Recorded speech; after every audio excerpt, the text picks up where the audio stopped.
이스라엘에는 총 14명의 사사가 있었습니다. 그리고 이스라엘의 마지막 사사는 사무엘입니다. 만약 사무엘의 아들들까지 사사로 계산하면 이스라엘의 사사는 두 아들까지 계산하여 총 16명이 됩니다. 사무엘이 나이가 많이 들자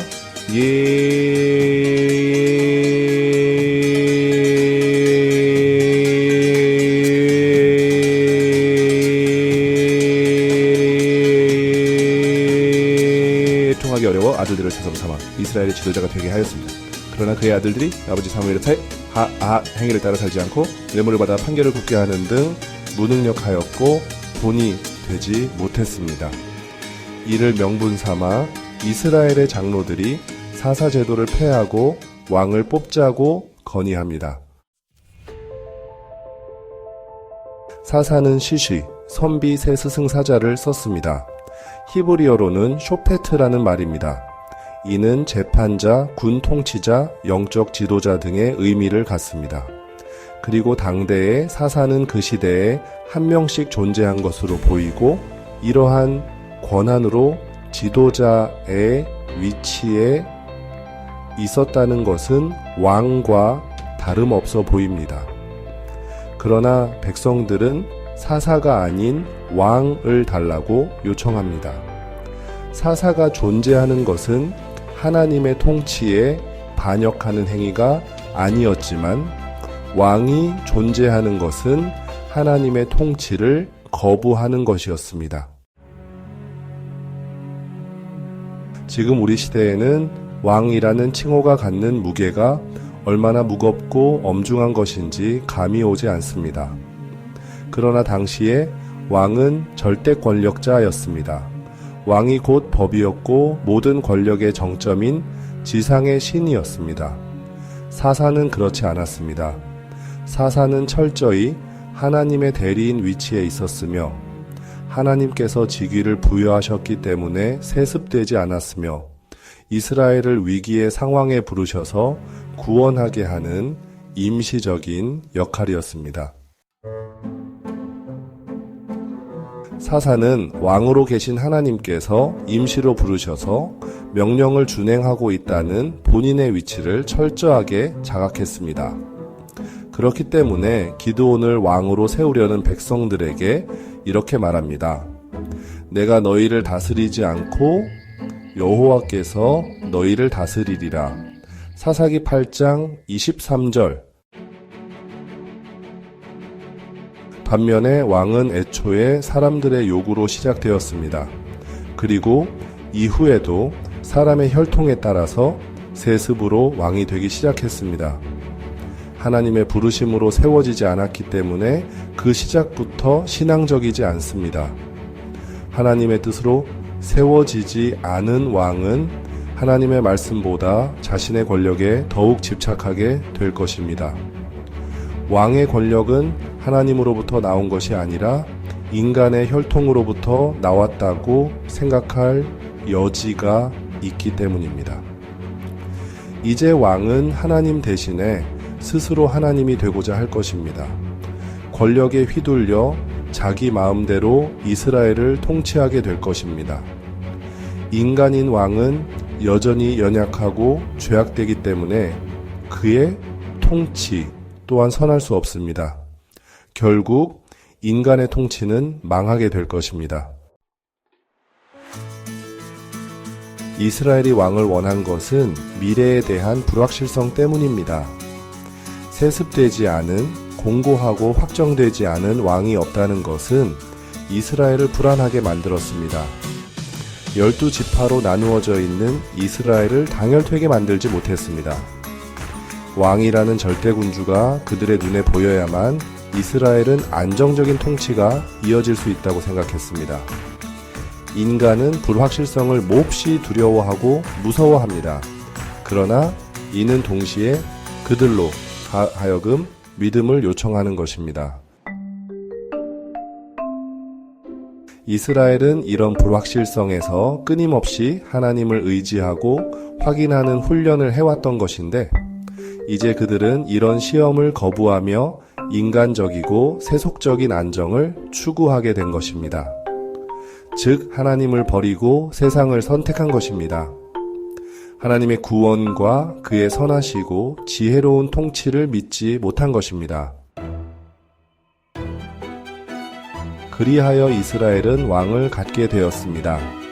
그러나 하나님은 그들의 연약한 요구에도 개입해 주셨습니다. 하나님께서 친히 이스라엘의 왕을 지명해 주신 것입니다. 그가 바로 누구입니까? 네, 바로 사울입니다. 사울이 왕이 되는 과정은 사무엘상 8장부터 10장에 이르기까지 상당히 구체적으로 적혀 있습니다. 분명히 사울은 실패한 왕임에도 불구하고 그가 왕이 되는 과정이 이렇게 구체적으로 적혀 있는 이유는 그가 첫 번째 왕으로서 철저하게 하나님의 섭리에서 세워졌다는 것을 의미합니다. 뿐만 아니라 사울이 왕이 되는 그 과정은 우리에게 시사하는 놀라운 이야기를 담고 있습니다. 사울은 키가 몹시 컸고 얼굴이 잘생겼습니다. 사울은 아버지가 잃은 암나귀를 찾기 위해 60km나 되는 험한 산길을 사흘간 돌아다녔습니다. 결국 나귀를 찾지 못하여 돌아가려는 그 순간, 그들이 마지막에 도착했던 그곳에 하나님의 선지자, 바로 사무엘이 기다리고 있었습니다. 그리고 사무엘은 이미 전날 밤 하나님께서 왕이 될 자를 만나게 될 것이라는 계시를 받았기에 사울이 이스라엘의 왕이 될 것이라는 것을 알았습니다. 사무엘은 그에게 기름을 부었고 사울은 다음날 아침에 길을 떠났습니다. 사무엘은 그가 가는 길에 겪게 될 놀라운 징조에 대해서 말해줍니다. 첫 번째 징조는 그가 베델로 예배 드리러 가는 세 사람을 만나게 된다는 것입니다. 그리고 그 세 사람 중에 한 사람이 사울에게 떡을 2덩이 준다는 것입니다. 여기에서 떡 2덩이를 받는다는 의미는 그가 배고픈 와중에 이 떡을 받아 배불러지는 것처럼 하나님께서 사울의 필요를 채우실 것이라는 의미입니다. 그리고 사울은 하나님을 예배하는 산으로 올라갑니다. 그 산으로 올라가는 길목에 이번에는 선지자의 무리를 만나게 됩니다. 그리고 이번에 주어진 것은 성령입니다. 그리하여 그가 하나님의 말씀을 예언하고 완전히 새 사람으로 거듭나게 되는 경험을 하게 됩니다. 사울의 암나귀를 찾으러 떠난 일주일의 여정은 일종의 순례자의 길이었으며 성도의 길을 축약적으로 보여줍니다. 사울이 나귀를 찾기 위해 길을 나서게 될 때에 그는 의도하지 않은 길을 떠나게 되었습니다. 사울은 그가 어디로 갈지 알지 못했습니다. 그는 나귀를 찾을 수 있을지도 확신할 수 없었습니다. 시간이 지나도 나귀는 찾지 못하고 그리고 점점 집과 멀어지면서 그는 더욱 큰 두려움과 혼돈 가운데에 있었습니다. 그리고 사흘이 지나 암나귀를 찾는 길을 포기할 수밖에 없게 되었을 때, 그때에 선지자 사무엘을 만나게 됩니다. 그리고 모든 문제가 해결됩니다. 잃어버린 암나귀를 찾은 것은 물론 그가 헤매이던 길에서 나아갈 방향을 찾았습니다. 그리고 그는 다음날 다시 집으로 돌아가기 위해 길을 나섭니다. 그가 길을 헤매며 집을 나왔을 때랑 달리 그가 다시 돌아가게 되었을 때에는 이제 앞으로 무슨 일이 일어날지를 알게 되었습니다. 하나님의 뜻과 길을 알게 된 그에게 더 이상 불확실함과 두려움은 존재하지 않습니다. 그는 담대히 나아갑니다. 나아가는 베델의 길목에서 하나님께서 그의 필요를 채워주는 떡 2덩이를 주셨습니다. 그리고 하나님의 산으로 가는 길목에서 하나님께서 그의 모든 것들을 충만히 채워주시는 성령을 주셨습니다. 그리고 그는 집에 도착했습니다. 그는 일주일 전 집을 나서기 전에 사울과 일주일 뒤에 집을 도착하게 된 사울은 완전히 다른 사람이었습니다. 그는 기름 부음을 받은 왕이었고 하나님의 성령을 입게 된 선지자가 되어 있었습니다.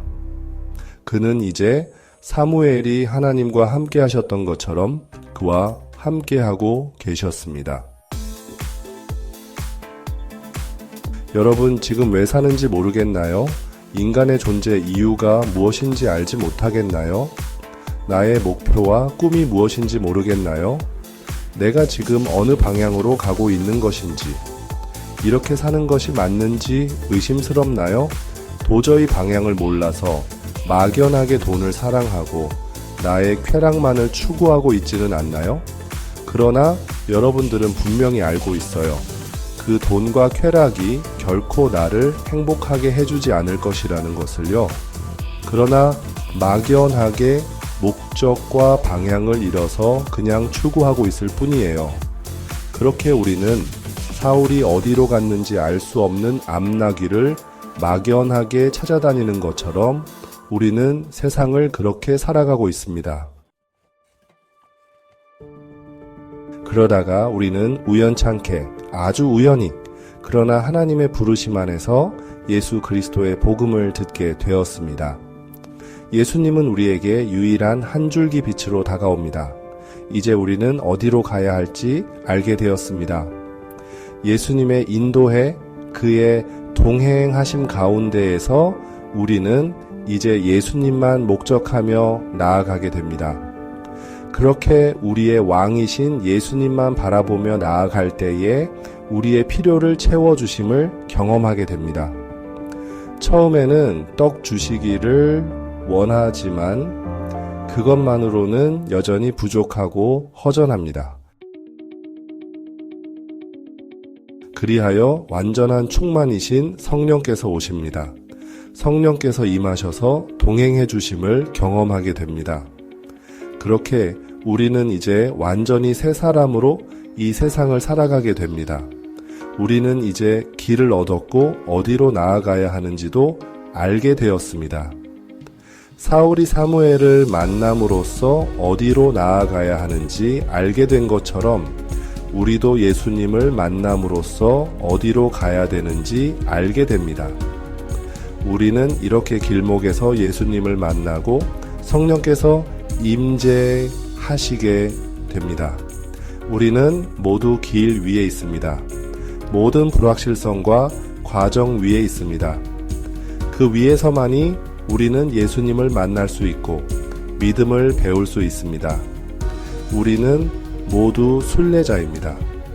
사울이 다시 고향으로 돌아가는 것처럼 우리도 하늘 본향을 향해 나아가고 있습니다. 사울의 일주일은 성도가 평생에 나아가는 순례의 길입니다.